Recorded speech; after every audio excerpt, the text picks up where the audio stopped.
My name is Dr. Sal Gruttadauria. I'm an audiologist and a speech-language pathologist. I went to school at the University of Buffalo and got my doctoral degree at the University of Florida. I am the CEO and founder of a company called Diversified Services, and there are some subdivisions in Diversified Services. So we have a number of different companies. It's Diversified Hearing and Balance Centers, which takes care of our hearing imbalance patients. We have Children's Rehab Services of Western New York, which is our pediatric division. And we also have Greater Buffalo Centers for Dizziness and Balance, which is our center that takes care of dizziness and balance with our therapies in there. So we have audiology, physical therapy, and occupational therapy in there as well. The types of things that we deal with in practice in general terms, are communication disorders. So anything involving communication, from hearing to speech, and those mechanisms that are used for it. So for example, the speech mechanisms also are the same mechanisms we use for swallowing. So we specialize in swallowing disorders as well.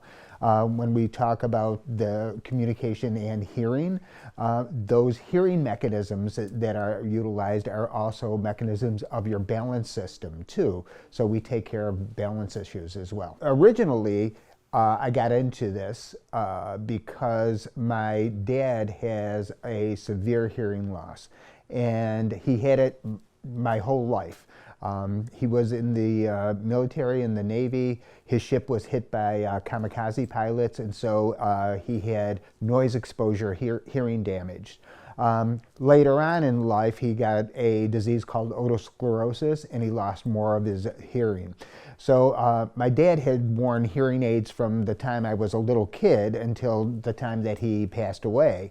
And so I really got into that because of him. I got really interested in communication disorders because of my father. Okay, what somebody could expect if they come into our clinic is really a full diagnostics. Well, let's remember the amount of dizziness and balance problems that are out there in today's world. We know that dizziness and balance is the number 3 complaint of all complaints of why people go to their physician, in the first place, and it's the number 1 complaint of people 70 years of age or older.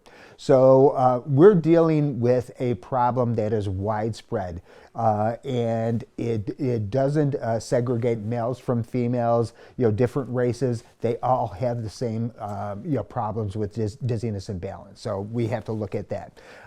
When they do come into to our office, there's a full diagnostic that takes place. We know that the balance systems are in the ears, so we do a hearing test, and that'll give us a lot of information on is the hearing system symmetrical from the right side to the left side. And then we do some physical testing, watching the person walk, with their eyes open, eyes closed, watching them on different surfaces to see if they have a surface preference, in different lighting conditions to see if they have a problem in low light. So we take a look at all of that. And then we get into the specific tests. There's a test called the video nystagmography test, which looks at eye movement in relation to what's going on in the balance system of the ears. That test is a very complex test where we change the person's body position, put them in darkness as well as in light, have them track different things with their eyes. And their eyes are kind of the windows to the vestibular system. So we want to know what the eyes are doing in order to know what the balance system is doing. If a person experiences hearing loss and they come into our office, generally speaking, it's taking them about 7 years from the time that they first noticed a problem to the time that they've gone into a professional to seek help. So this is not something that's a new problem that experience for most people. So they come in and we do a diagnostic hearing evaluation. And that diagnostic hearing evaluation, it's much more complex than when you were back at school and you had the school nurse saying, raise your hand if you hear the beep. So it's a much more complex system. We're looking at not only how the person is able to functionally hear, but we're also looking at the health of the auditory system. We want to make sure that that auditory system is healthy and just simply is either aging out or because of noise exposure, their system is kind of wearing out. We want to look at that versus that they have some type of pathology that is going on. So we do a complete diagnostic. That diagnostic can get very complex depending on the problems we find. We can get into something that's called otoacoustic emissions, where we're looking at the health of the cochlea. We do auditory brainstem testing, where we look at the auditory pathways to the brain and how that is functioning. So it can be a very complex system that we're taking a look at. Well, we know now, when we take a look at the amount of time that it takes people to come in, we know that the sooner we can correct the hearing problem, the better off that the person is going to be.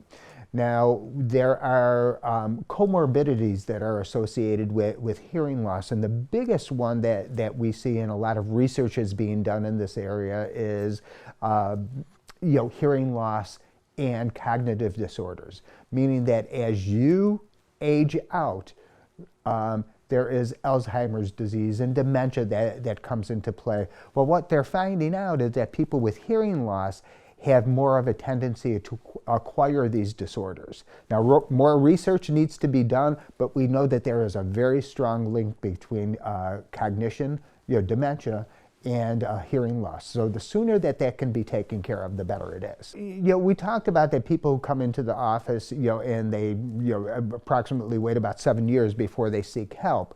But there's another group of people who experience sudden hearing loss.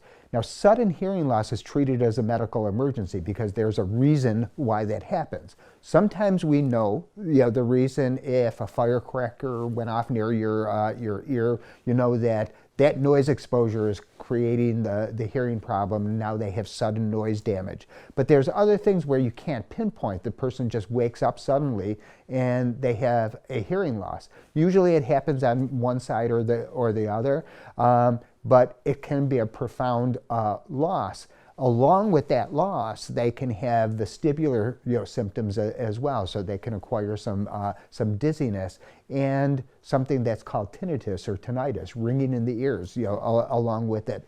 We consider those things a medical emergency because there's only a small window of opportunity to be able to get them to the right people after we test their hearing, get them to the right physician for medical treatment for that particular problem to reverse it.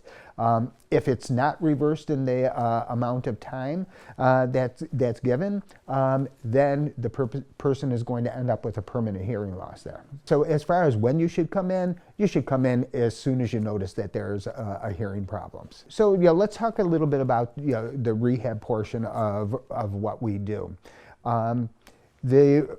The whole premise of our program, of our rehab program, is to improve somebody's quality of life, to make somebody better. Now, that doesn't mean that we're covering up with a medication. What we want to do is retrain the person to be functionally better on their own. So with physical therapy, if we're talking about balance disorders, physical therapy is going to work on keeping somebody from getting dizzy, keeping somebody from being unbalanced, and also improve their quality of life. We want to prevent falls. Falls can be catastrophic. They can be devastating. Many of these folks, especially as they go older, go from living independently alone. They experience a fall and suddenly they're in an assisted living or a skilled nursing facility. It changes their whole life. So what we want to do is keep people as independent as possible for as long as possible. But dizziness and balance is only one aspect of what physical therapy does. They work on many other things. For example, chronic pain. People who have shoulder pain or leg pain often need therapy in order to get through that pain. They work on neurological disorders, people who've had strokes and can't use their hands or their legs any longer, have difficulty walking. Physical therapy is going to work on those things as well. So really, basically, anything that you can think of that you do in your life that involves a motor activity, a movement activity, physical therapy can work on. So let's talk a little bit about occupational therapy. Occupational therapy and physical therapy are very related in that they are physical disciplines, that they're looking at the person's physical ability and providing rehab for those physical disabilities. With occupational therapy functions more on upper extremities. So anything with the hands, the arms movement, that's where occupational therapy really shines. They also shine on fine coordination, where physical therapy, walking is more of a gross coordination skill. With occupational therapy, they might work on fine hand coordination. How is that going to affect the person functionally? Are they able to grasp a spoon or a cup? Are they able to bring that up to their mouth? Are they able to dress themselves and close their buttons appropriately? Are they able to tie their shoes? So it looks at the physical disability and sees how to translate into functional terms. Well, we have 10 offices around Western New York, and they're located in several different counties. One is Chautauqua County, another is Wyoming County, and then we're in Niagara County and Erie County as well. For the needs that we talked about today, which would be anything involving dizziness and balance, hearing problems, speech-language problems, physical disabilities that are in need of occupational therapy or physical therapy, you can certainly give us a call. And we have one number that you can call for all of our offices, and that's 716-871-9883.